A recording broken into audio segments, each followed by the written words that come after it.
We are back with Dr. Callie Werner from the OCD Institute of Texas, along with Katherine Higgins, whose struggle with obsessive compulsive disorder became so severe there was a time she didn't think she was going to make it. Today, Katie credits Dr. Werner and proper treatment for helping save her life, and she's sharing her story to show that there is a way to manage OCD. All right, I was at the Women's Latin Initiative luncheon. Such a great event. Yeah, it was so fun. I was like strolling along shopping, and then all of a sudden I hear this woman go, "Deborah Duncan, you know somebody I know. Yes. I love her. We love Callie." Yes, I fangirl over Callie so very much. Yeah. And the reason why is you literally, when you say, she said, you kept saying to Yes. me, we locked hands and stared at each Yeah. other, and you were in tears and said, "She saved my life." She did. I feel like it's something that people might say, or maybe would say that I'm being dramatic, but if I had not found Callie and like she said, evidence-based treatment, exposure with response prevention, I would not be alive. Yeah, I mentioned before the break that looking back in your childhood, you saw some things that we might not have put two and two together, but you can now. Yes. You describe yourself as a weird kid. Okay, that in itself, I was the weird kid too. Yeah. We would have been friends. But love it. That in itself it doesn't set you up for something like this. But you had rules and rituals growing up. That's the thing that kind of gives you an idea of what's going on here. Yes, my mom would always describe me as just these weird rules that I lived by. I would need to carry keys with me if we were out in public, and I didn't drive. I was a kid. Yeah. I would regularly organize my closet, which also may look like, oh, just a neat kid, but it was never just organizing my closet. There was always more to it. But very similar to what Callie was saying, I was a successful child. I did well in school, and I was a high achiever, and so, we got by. And also, I'm 40 now, so in the 90s, we didn't talk about OCD. My parents didn't know what it was. Right. Health at all, really, for the most part. We're like, just snap out of it and get it together, right? But especially OCD, and as you said, that's one of those things that throws you off.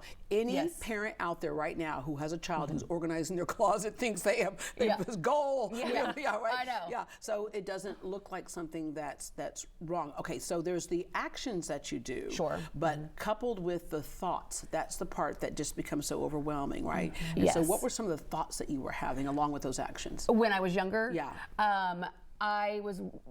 my biggest fear all the time was that I would be in trouble, that I would do something wrong, that I would get hurt, or someone I loved would get hurt. It always came back to like my responsibility for making sure things were okay, or done correctly, or being good, or a good person. Yeah. Which is what led to that checking. Which led to all the checking, doing different things that were making sure I was always okay, or that my family was always okay. And somehow the keys came into that, but that's the thing, is like, it's irrational, but for some reason in my brain back then, carrying keys with me you can would give it all the ability in the world. would relieve the stress of the thoughts I was having. Yeah, and then that I think also plays into how you can't share with somebody, because telling them that you have to have these keys sounds silly to them. Sounds weird, right? Yes, yeah, exactly. Yeah, but you can justify it in your own mind. All right, and then things exacerbate with a number of things, stress in life, right? Becoming an adult, becoming a mom. You're married with 3 children. Yes. So that can add its own level of joy, but also having to manage things and stress. Your son was diagnosed with autism, so now we have an extra level of things that you need to take care of. Your twin daughters were born soon after, and we oftentimes know that when somebody's dealing with any mental health issues, hormones can play a big role in it in pregnancy, especially for women, right? Oh man, so difficult. That was when the first time I ever heard the words OCD was after I had my son Michael. I started having intrusive thoughts that were scary for me and led me to avoid my children. Postpartum, you suffered from postpartum, right? And Callie, there is a reason why, and you will sign this document after you have your baby. There's a reason why, and we all know that horrific case with Andrea Yates, and that they had to stop and recognize the fact that postpartum played a role in this, and that's why when any woman has a baby in Texas, you sign the Andrea Yates, right? Right. Well, and I think the tricky part is with OCD, you're the least likely to ever do that, but you hear those stories and you latch on and you attach extra meaning to it, right? And so Katie wanting to avoid her baby is what a lot of women who have this postpartum OCD tend to do, when actually we need them to be around their baby to see that these thoughts are irrational, that it's completely against their values. Yeah, and you constantly confessed your thoughts to your husband. How was your husband dealing with this at that time? So that fast forward about from when my son was born in 2011 to 2021 was when, the life, 3 kids, special needs, multiples. It just got to a point where I was stressed, and at this point I couldn't handle the OCD anymore. I couldn't keep it under wraps. And at that point I was regularly confessing every thought I had to my husband. I would write lists of the thoughts that I had, and I would then burn them, like maybe that will get rid of the thoughts. I would do religious compulsions where I would have my Bible out and I would be praying and I'd be listening to worship music, just anything to You describe calm it as the fears. 24/7 torture. That was what it was. I mean, she said, you have to have your compulsions be over an hour to meet diagnostic criteria. At this point, it was 24 hours a day. It was horrible. And then you were misdiagnosed. That's the other thing, is that when you get misdiagnosed, that almost sounds dismissive and almost drives you back into what you're doing. Right. I mean, it's traumatic at times because you became, get the wrong treatment. And yes, I ended up hospitalized for suicidal ideation, and I was being treated for everything except OCD at that point. And again, people are looking on the outside, why would you want to do that? Right. You have your 3 beautiful children, you have a husband, you have a nice family, and 3 dogs that we mentioned earlier, and again, you can't explain why you would want to do that. Exactly. All right, so finally getting the right help. Yes, that is where truly my whole life, I feel like, has changed since finding the OCD Institute, finding Callie, and getting the proper treatment. My husband, one day, I was having a particularly rough day, and he just remembered out of the blue, wait, remember that OCD, the postpartum OCD. And he started Googling, and we found the OCD Institute, and then I found Callie, and I started treatment. And I was in intensive outpatient treatment for about 3 months, and then I finally started having automatic rational thoughts, if that's a good way to say it.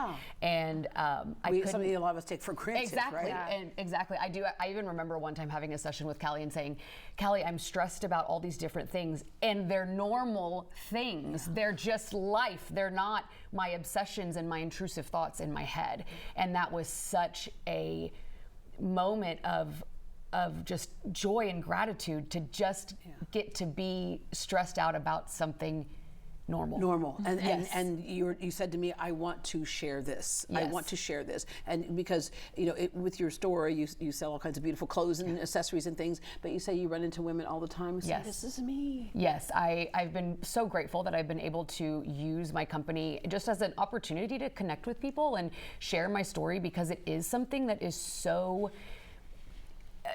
misunderstood. I mean, OCD in general, I mean, y'all say sometimes OCD is not an adjective, like I'm so OCD, because to say that and then you meet people and they're literally hanging on by a thread. And I just think it's one of those things where if I can share my story about maybe the thoughts I had or the different things that don't look like hand washing or don't look like a neat room, there could be one mom out there who's having a thought that scares her, and she is wanting to do everything she can to protect her baby, so she's avoiding her baby, or she's whatever it is. And treatment, because situations are different and people are different, treatment does not look the same for everybody. But there are some protocols that can really help. And I'm going to wrap up with, I remember again back in, I mentioned in 98, 99, when we were flying people in from around the country to talk about this thing called OCD, that Mattress Mac had called our office and he goes, I need help. And I'm like, help with what? And then he mentioned that one of his daughters, Liz, was really struggling and we weren't getting it. And I was like, okay, but what do you mean? Explain what you mean. And they had to send her away to get help. She is part of the founding of the OCD Institute. She's the overall program director of OCD Institute of Texas, and another big reason why I got appropriate help. I think ladies like the two of you and Liz McIngvale, what really inspired me is knowing that you both have had your own intense struggles, but then seeing you be silly and laughing. And Katie does these like really funny social media videos that get me every time. It's just, they like, it's possible to be on the other side of this. The other side of it. And by the way, Dr. Liz McIngvale, she also chose that as her career as well, because she understands it firsthand. And it's so important, I think, when you go to somebody for help, that you can look at her and say, I know I get it, right? That was a huge part of treatment for me with Callie. Yeah. Ladies, thank you so much for sharing with us today. Of course. All right, and I love that top. You might need to leave that in the green room. All right, to connect with Dr. Werner at the OCD Institute of Texas, visit greatdayhouston.com and we'll connect you. And for your shop? Oh, that'd be great. How do you get to it? Oh, www.ektheboutique.com, and then we're also in Richmond, Texas. Okay, okay, EK the Boutique. All right, up next.